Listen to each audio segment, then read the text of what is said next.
우리 집 주치의가 함께하는 시간 데일리 건강입니다. 오늘은 한의사 이정욱 원장과 함께하겠습니다. 안녕하세요. 네, 안녕하세요. 한의사 이정욱입니다. 네, 어서 오십시오.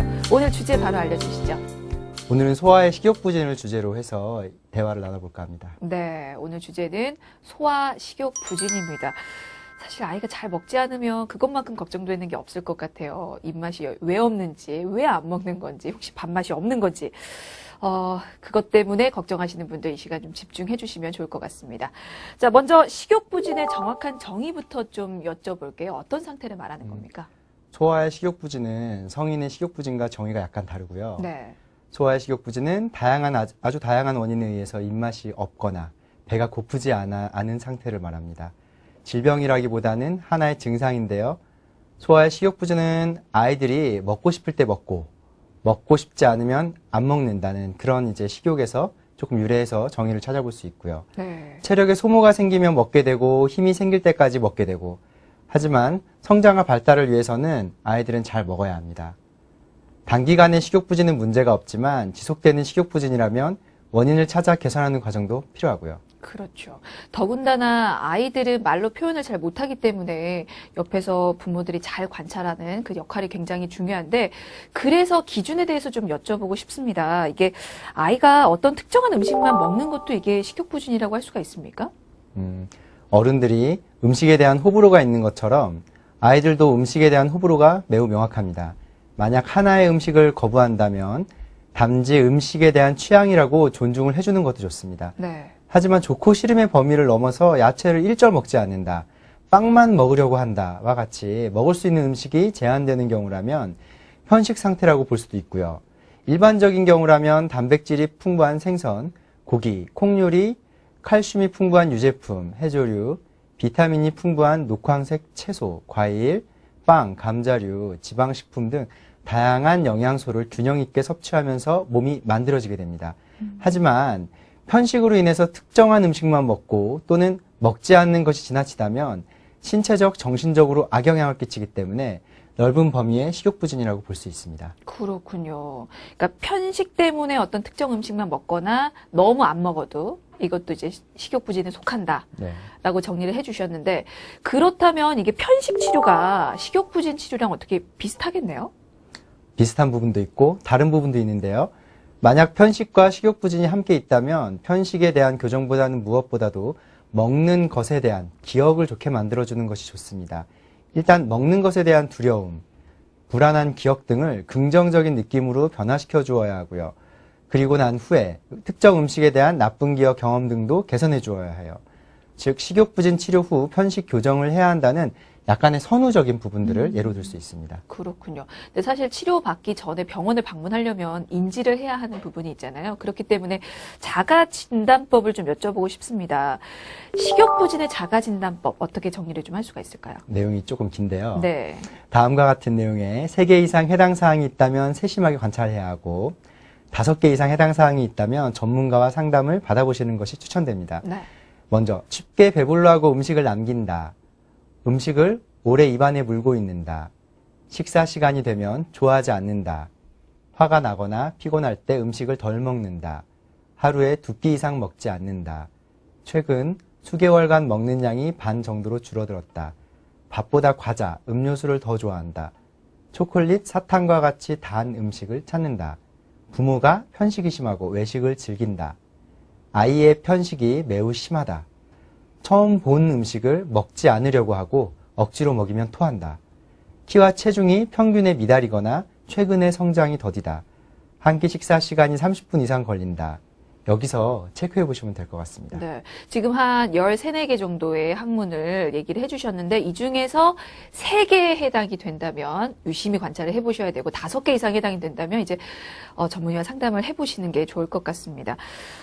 계속해서 이어서 발생 연령대를 좀 여쭤볼게요. 이게 식욕부진은 보통 몇 세쯤에 잘 생기나요? 굳이 딱 몇 세라고 꼽기는 사실은 어렵고요. 네. 하지만 그나마 이제 4살, 즉 4세 미만의 아이 중에서 약 4분의 1 정도가 식욕부진을 겪는 것으로 알려져는 있고요. 네. 보통 이유식을 시작하는 6개월 이후, 그리고 3세 사이에 숟가락으로 이제 밥을 먹기 시작하면서 많이 나타나고요. 문제는 평생 건강에 영향을 끼치는 식습관의 형성이 주로 3살 이전에 완성되기 때문에 이때 부모의 식습관, 음식에 대한 경험이 아이에게 영향을 끼친다는 겁니다. 물론 이 시기 이후에도 언제든지 나타날 수 있고요. 식욕부진이 의심되는 경우라면 전문가와 상담을 해보시면 좋을 것 같습니다. 네. 4세 미만 아이 4명 중에 1명이 식욕부진이면 꽤 많네요, 생각보다. 어떤 경우에 식욕부진이 잘 생깁니까, 그럼? 아이들이 식욕부진이 생기는 이유가 보통 신체 상태로 인한 경우, 심리 상태로 인한 경우로 나누어서 생각해 볼 수 있고요. 사실은 이 외에도 복합적인 원인으로 나타나는 경우가 많기 때문에 임상에서는 여러 가지 각도로 아이의 환경, 심리, 질병 인자 등 다양한 원인을 파악하는 것이 상당히 중요하다고 볼 수 있습니다. 네. 지금 짚어주신 내용 좀 자세하게 여쭤볼게요. 먼저 말씀해주신 게 신체 상태로 인한 경우였거든요. 이게 그럼 몸 상태가 어떨 때 식욕이 떨어지는 겁니까? 아픈 경우죠. 아이들이 아파서 식욕이 떨어지는 경우인데 네. 제일 흔히 이제 아프다고 하는 경우가 축농증, 비염, 기관지염과 같은 호흡기 질환 들 수 있고요. 아토피, 천식 등 알러지 질환, 그리고 운동 부족, 스트레스 등의 원인으로 같이 생기는 경우가 있습니다. 잦은 감기나 장염과 같은 질환의 후유증으로 위장 기능이 저하된 경우에도 나타나고요. 또 피로, 비타민 B1 부족, 비타민 A, D의 과다 섭취도 원인이 되기도 합니다. 네. 그러니까 이런 경우는 안 먹는 게 아니라 먹고 싶어도 먹지 못하는 그렇죠. 경우네요. 네. 그리고 또 하나 심리 상태도 짚어주셨는데 아이의 어떤 심리 상태가 식욕부진하고 연관이 있을까요? 일단 불규칙한 식사나 아니면 밥 먹는 분위기가 나쁜 경우, 평소에 지나치게 긴장하기 쉬운 아이, 쉽게 흥분하거나 부모에 대한 과도한 불안이 있는 경우가 원인이 될 수 있다고 봅니다. 그렇군요.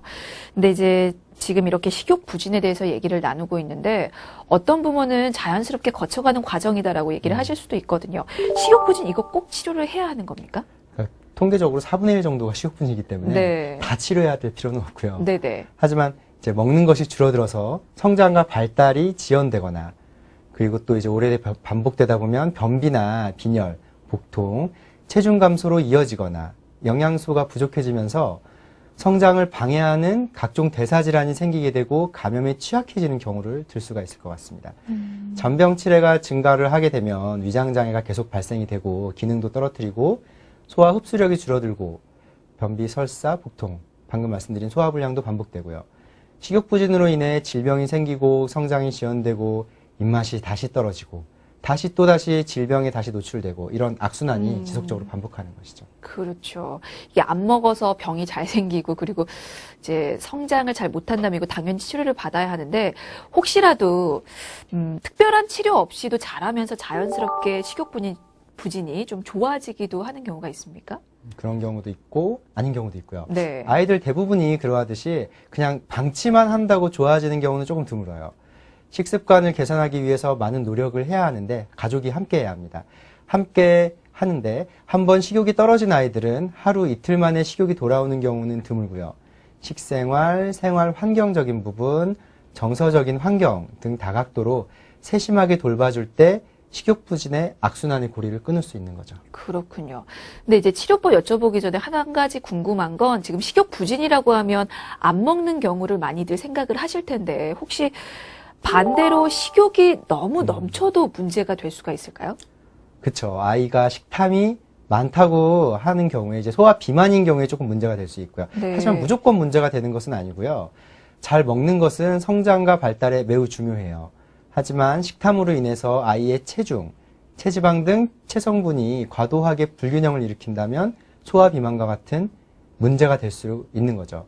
흔히 말하는 튼실한 정도를 넘어서서 비만 아이가 되는 경우인데요. 체지방 과다는 소화 비만도 일으키지만 이는 건강하지 못한 성장과 발달의 원인이 될 수도 있고요. 그래서 주기적으로 아이의 성장률을 표준 곡선과 비교해서 건강하게 성장하고 있는지 확인하는 과정이 필요하고 필요하다면 소화 비만에 대한 치료도 전문가와 상담을 통해서 의뢰해 볼 수 있습니다. 네, 뭐 너무 안 먹어도 문제지만 너무 많이 먹어도 어쨌든 과하다는 점에서 문제가 될 수가 있겠군요. 알겠습니다. 자, 계속해서 치료법 알아보겠습니다. 식욕부진의 한의학적인 치료법은 어떤 게 있습니까? 상당히 다양하게 있는데 한의학에서는 주로 허야가 치료의 범주로 식욕부진의 아이를 치료합니다. 체질별로 허야가는 보통 소화기형, 편도형, 호흡기형, 신경형, 순환기형, 혼합형 등으로 다양하게 구분하게 되는데요. 식욕부진의 경우 보통 소화기형, 신경형, 그리고 혼합형의 유형에 속하는 경우가 많습니다. 기본적으로 한의학에서는 위장의 상태, 즉 소화기의 기능 상태를 매우 중시하고요. 위장이 허약해지면 다양한 질병에 걸리는 경우가 많기 때문이고요. 식욕부진은 위장에 문제가 함께 동반되는 경우가 많기 때문에 가능한 한 빨리 치료를 하는 것이 좋습니다. 복통, 변비, 설사, 정서장애 등 다양한 증상이 함께 동반되어 나타난다면 자극이 적은 소아침이나 소아뜸 등을 활용할 수 있습니다. 국소적인 증상을 함께 개선하는 데 도움이 되고요. 네. 구체적인 치료 방법 좀 여쭤보고 싶어요. 일단 한의학적인 치료법 생각하면 한약을 들 수가 있는데 이게 어떤 약을 처방받아서 복용을 하게 될까요? 한약 처방의 유형이 상당히 다양한데요. 우선 소건중탕, 육군자탕, 보중익기탕, 건비음 등이 대표적이고요. 물론 신경형의 경우에는 시오제인 억간산, 감맥대조탕, 시오가 용골무료탕 등이 처방되기도 하고요. 혼합형의 경우에 시오게시탕 등 다양한 처방이 상당히 많이 활용됩니다. 식욕부진을 치료하는 육군자탕, 소건중탕, 시오게시탕 이 세 가지 처방이 상당히 대표적인데 다양한 임상 연구를 통해서 국내외에서도 식욕부진에 대한 효과가 상당히 많이 알려져 있고요. 그렇게 한약 처방을 하는 경우에는 먼저 첫 번째 2주 정도를 경과를 함께 지켜보게 됩니다. 2주 동안 먼저 한약 치료로 치료가 이루어지는군요. 그 다음에는 어떤 치료가 이루어지나요? 그리고 난 뒤에는 상담을 통해서 그 처방을 연속해서 처방할 것인지 아닌지를 함께 결정하게 되고요. 혼합형인 경우에는 2주 이외에도 한 1개월 정도에 걸쳐서 약간 길게 반응을 확인하는데요. 예를 들어 조금 몸이 편해졌다거나 아이가 기운이 좀 잘 나고 식욕도 증가하고 다른 증상의 빈도가 떨어지고 아이의 평소 건강 상태가 함께 좋아진다면은 이제 좋아지는 일종의 그런 반응으로 함께 볼 수 있다고 생각합니다. 그렇군요. 그런 치료 방법들을 이용을 하면 식욕부진을 치료하는데 전체적으로 치료 기간은 어느 정도 소요가 될까요? 물론 아이들마다 약간씩은 다르겠지만 네. 화약에 대한 기본 치료 기간은 기본적으로 3개월 정도를 기준으로 합니다. 아, 3개월 정도 한약 복용 후에 그때까지의 증상이 반감되거나 감소가 된다면 충분한 효과가 기대되는 경우입니다. 또 허약아의 경우에는 계절의 변화에 따라서 다양한 변화가 나타나기 때문에 일본과 같은 의료 선진국의 경우에는 약 1년간 장기간 한약을 복용할 것을 추천하고 있습니다. 근데 이제 사실 기본 평균이 3개월이라고 말씀을 해주셨는데 이 기간 동안은 꼭 이제 한약을 복용한다라는 말씀이시잖아요. 근데 이게 아무래도 어린 아이들이 복용을 하다 보니까 많은 부모님들께서 부작용이라든지 먹어도 되는지 그런 부분을 좀 우려하실 것 같아요. 그에 대한 답변도 좀 여쭤볼까요? 우선 결론적으로 말씀드리면 전혀 문제가 없고요. 한의원에서 전문가의 처방으로 한약을 복용하는 경우에는 상당히 안전하게 복용을 이어갈 수 있다라고 생각하셔도 됩니다. 네. 아이의 나이보다는 적절한 용량이나 복용 방법이 중요하고요. 돌 이전이라도 필요하다면 한약을 복용하게 하는 경우가 워낙 많죠. 통계적으로 한약에 의한 간장애나 간독성도 0.5% 이하로 알려져 있고요. 이는 아이들이 발열에 자주 복용하게 되는 해열진통제의 간독성 빈도에 비해서도 상당히 적습니다. 크게 걱정 안 하셔도 되고요. 저희 아들도 돌 이전부터 한약 많이 먹었습니다. 아, 그렇군요. 알겠습니다. 자, 그리고 한약 외에 혹시 다른 치료 방법은 또 어떤 걸 사용을 하시는지요? 아이들에게 익숙한 여러 가지 치료 방법이 있고요. 다양한 한의학적 치료가 함께 진행이 됩니다. 일본이나 호주, 미국 등에서도 상당히 많은 임상 연구를 통해 검증되었고요. 이미 다양하게 활용하고 있는 방법을 소개해 드릴까 하는데요. 아이들에게 자극이 적은 소아침, 소아뜸과 같은 저자극 치료가 한의원 내에서도 함께 이루어집니다. 또한 효과가 있다고 알려진 혈자리에 전자 패치 등을 통해 자극하는 치료도 함께 시행되고요. 그다지 아프지 않습니다. 다행이네요. 아이들 상당히 통증에 민감해서. 네. 네, 알겠습니다. 자, 끝으로 밥을 잘 안 먹는 아이들을 위해서 사실 이 아이들을 관찰하고 컨트롤하는 건 우리 부모거든요. 네. 우리 부모의 역할이 중요하다 보니까 어떤 부분을 기억하고 조심해야 하는지 이 부분도 좀 팁을 주시죠.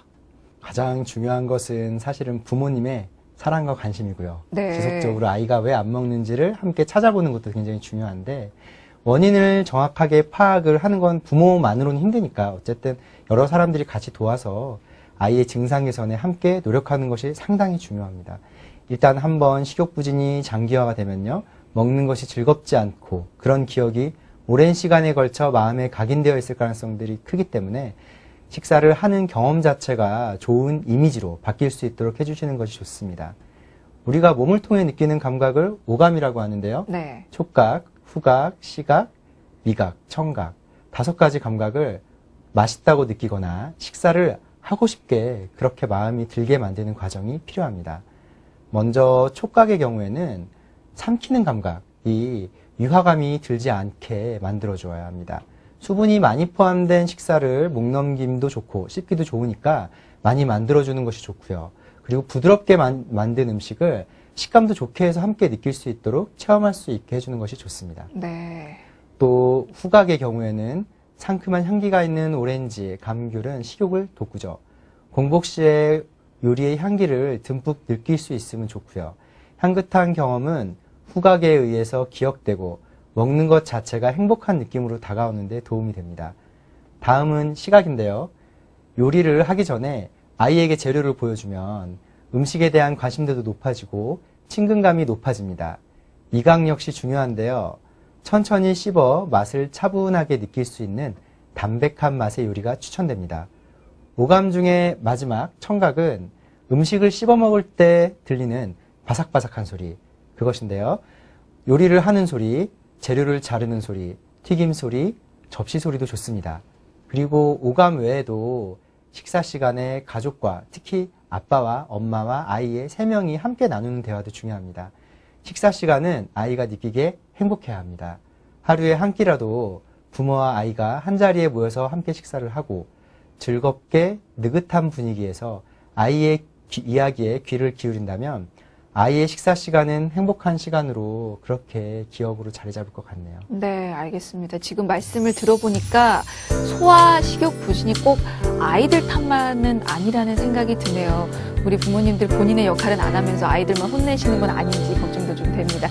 여러분도 사랑과 관심 그리고 노력으로 좀 아이들 개선시키려고 주의를 해주셔야 될 것 같습니다. 자, 오늘 소화 식욕 부진에 대해서 알아본 데일리 건강 여기까지 듣도록 하겠습니다. 지금까지 한의사 이정욱 원장이었습니다. 말씀 감사합니다. 감사합니다.